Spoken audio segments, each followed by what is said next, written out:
Skyview Network, sponsored by Terry Lambert Hyundai. It's the last week of February, and we have a little bit of everything this week when it comes to the weather. We are starting out warm and actually going all the way up to 80 degrees on Wednesday, followed by 50s on Friday, and chances of rain nearly every day.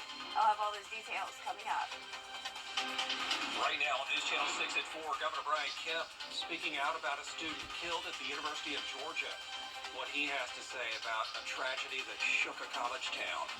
Plus, what Congressman Rick Allen is saying to prepare local students to become future leaders. And exit 190 at Grovetown is open. My goodness, what is that? We'll try to help you navigate it as your news at 4 starts now.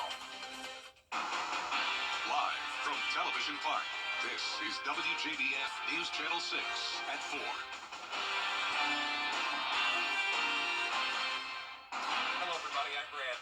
And I'm Jenny Montgomery. Thank you so much for joining us. Coverage you can count on begins with Governor Brian Kemp speaking out after the murder of an Augusta University nursing student on UGA's campus.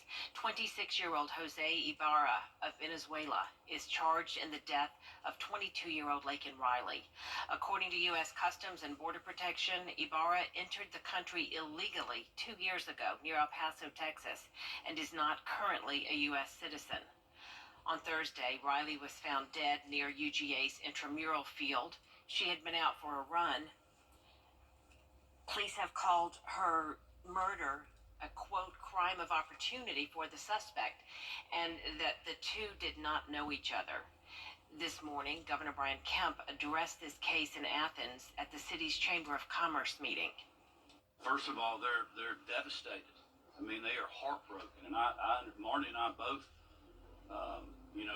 can understand. I mean, our daughter's at the University of Georgia. She works out in that same area. I mean, it is just a tragic situation, but they're also mad, like I am, that this happened. We are taking a live look now as a vigil is wrapping up at the University of Georgia. It's in honor of both students who died last week, Laken Riley and Wyatt Banks. Authorities say Banks died by suicide the day before Riley died. Laken Riley's funeral will be Friday at 2 p.m. in her hometown of Woodstock, Georgia. Visitation is at noon. White House officials released the following statement. We would like to extend our deepest condolences to the family and loved ones of Laken Hope Riley. People should be held accountable to the fullest extent of the law if they are found to be guilty. Given this is an active case, we would have to refer you to state law enforcement and ICE. A fire investigation is underway in Aiken County, one that happened this morning on Inez Drive. Investigators say when they got there, the house was engulfed, fire coming out of all of the windows. Thank goodness the family got out. 2 dogs died in the fire. Knocked down 10-15 minutes to get it knocked down. Now, there's still possibly could be some hot spots inside, but for the most part, the fire's out. We still don't know what caused the fire, but the commander there says it could have been because of burning trash in the backyard. It is time now to take a first check of forecast. Jenna's joining us to kick off this work week. Well, it's a beautiful start to the week. We have lots of sunshine outside. Here's a live look at our Terry Lambert Hyundai Skyview cam over the river. A beautiful day, nice and dry for now, and definitely much warmer than it was over the weekend. Notice the temperature change anywhere from around 10 to 16 degrees warmer. That's what we're seeing up in Edgefield County. So therefore, temperatures have made it into the 70s today. We're sitting at 72 in Swainsboro, 73 in Millen. Thompson, you're at 74, 73 in Augusta, 73 as well in Sparta, 72 in Waynesboro. So very consistent with those low 70s for everyone. Dry air in place as well. Dew points in the upper 20s through mid-30s. Winds are coming in from the south pretty strong. Winds up to 14 miles per hour in both Augusta and Aiken.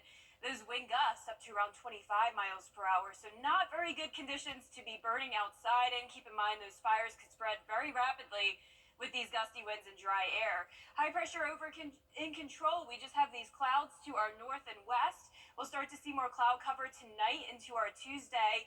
A few showers possible on Tuesday as well, but the bulk of the rain won't come until Wednesday. We're going to be watching this cold front that's currently way up in the north.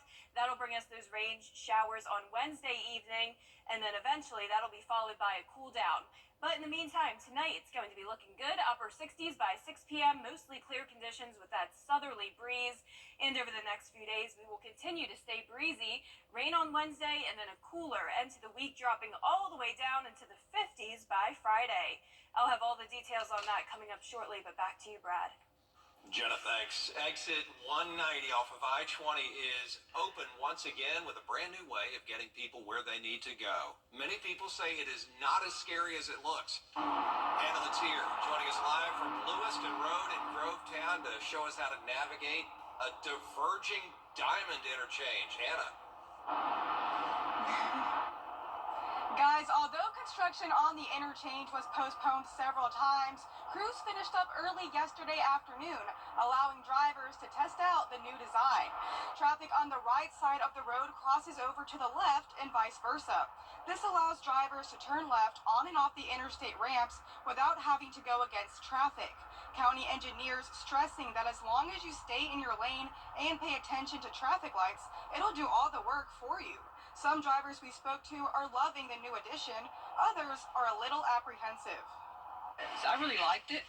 We were coming this way to come to the Kroger, and we got so enamored by the pattern itself, we almost forgot to turn in to go shopping. I'm not going through that place till probably about a month after everyone get used to it. The DDI was the last major phase of the Lewiston Road widening project, which is expected to be completed by June. Live in Grovetown, Hannah Latier, WJBF News Channel 6. Walter Edwards with some sage advice there. Hannah, thanks for that. Yeah, stay away from it while everybody learns it. Augusta city leaders are going to be talking about a path forward for the 5th Street Marina. Some of them mentions.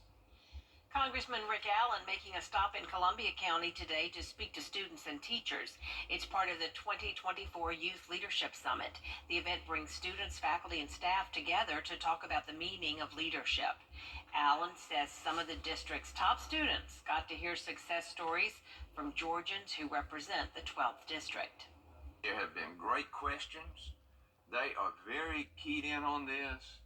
And what we think this will do is they will find a passion, and they'll say, I think that is what God created me to do.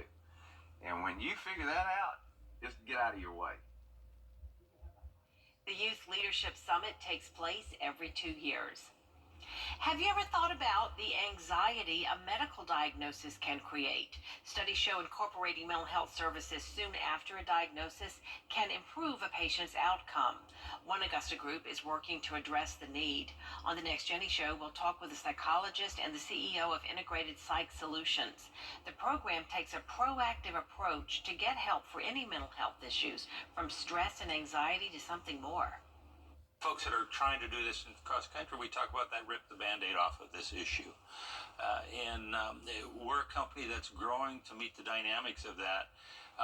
We don't have enough therapists. We don't have enough psychologists here or anywhere else. And our company from Augusta now has expanded out to Florida, where we're doing telemental health to school districts, to county jail inmates. Plus, an encore performance of the Augusta Junior Players show Sistas, and everything you need to know about the Mars Museum's Social Canvas Block Party.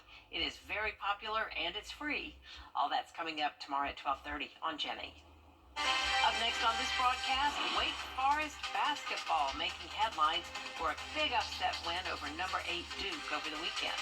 But it's what happened after the buzzer that has the sports world talking.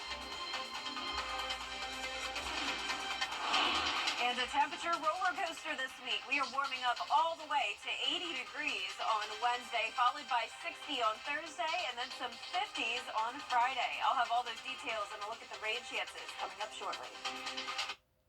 Hi. At Thompson Chrysler, Dodge, Jeep, Ram, Fiat, we make buying easy. Every day, ordinary people in the CSRA do extraordinary things to serve our community. Each month, News Channel 6 recognizes these outstanding volunteers with the Giving Your Best Award. Do you know an everyday hero who goes the extra mile to help others? Nominate them for the Giving Your Best Award by visiting WJBF.com and filling out the entry form. Sponsored by Science Co., Piedmont Augusta, Security Federal Bank, and News Channel 6.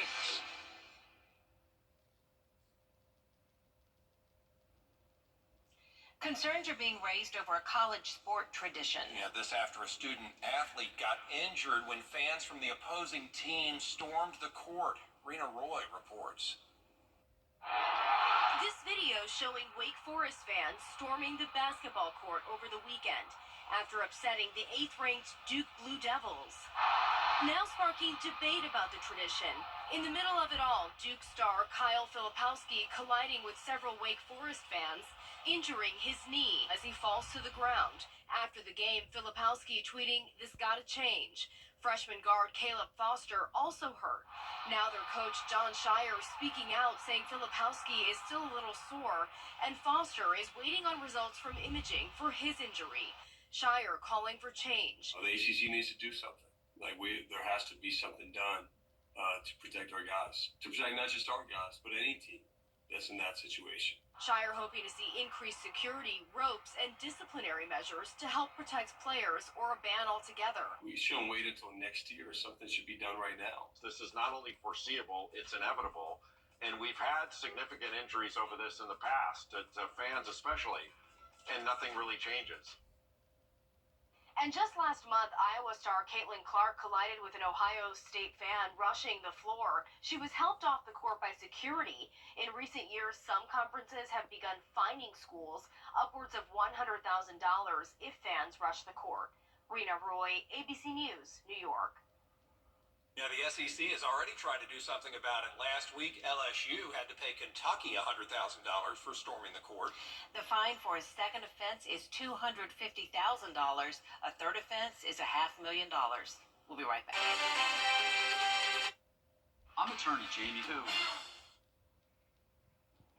Now, your most accurate forecast with WJBF Live Viper 6. Happy Monday. I hope you had an awesome weekend. We had a cooler weekend, and also we had some high pollen levels, and those pollen levels remain high today all the way through Thursday.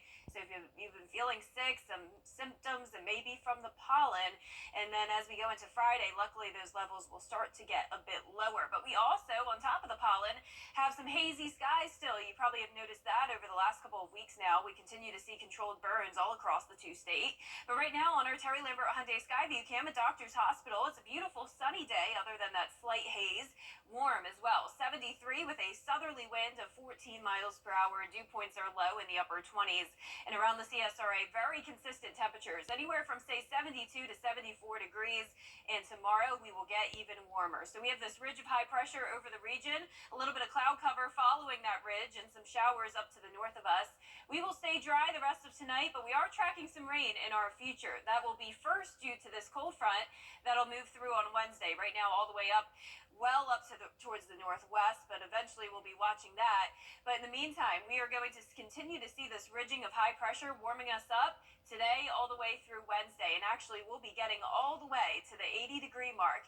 That won't last for long, though. This is what we like to call the fake spring season. Definitely a little tease to what spring could feel like, but we will cool right back down to winter-like conditions starting Wednesday evening as that cold front that was way up in the north eventually moves through, bringing a surge of moisture, and then eventually that cool down starting on Thursday. But here's a look at tomorrow morning. Starting out in the mid-40s, it will be a partly cloudy to mostly cloudy day with a high of around 76.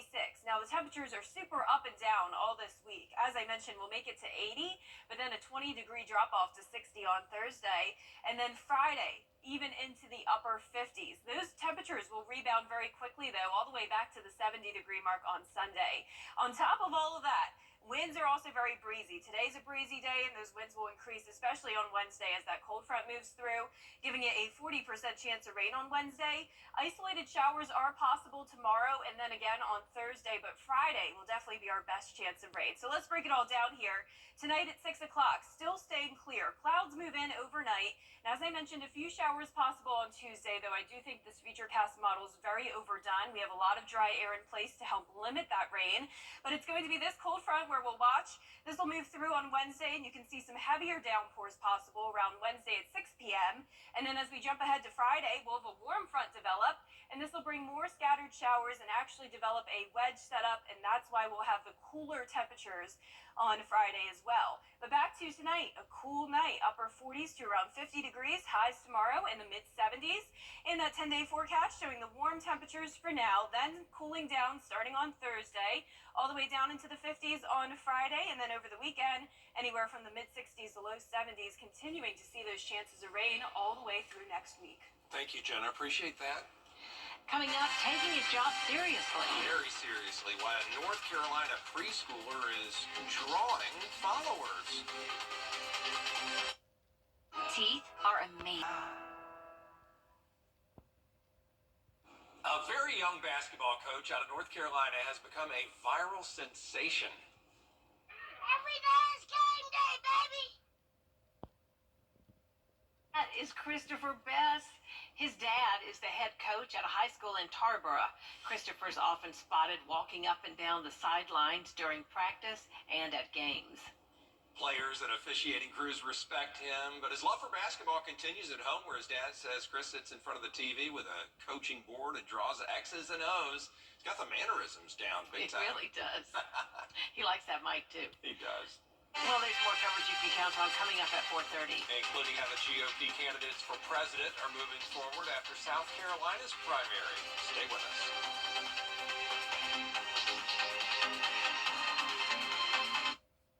Well, one morning, me and my wife were headed to work. Bus came out right in front of us, and then I woke up hours later in the emergency room. I was worried about the health and well-being of my wife. My son contacted Austin Jackson. They took all the pressure off. They said they will handle everything. And when they meant everything, they meant everything. I would recommend Austin Jackson Law Firm because they relieve you from all the pressure. Get Austin Jackson, the Augusta guy.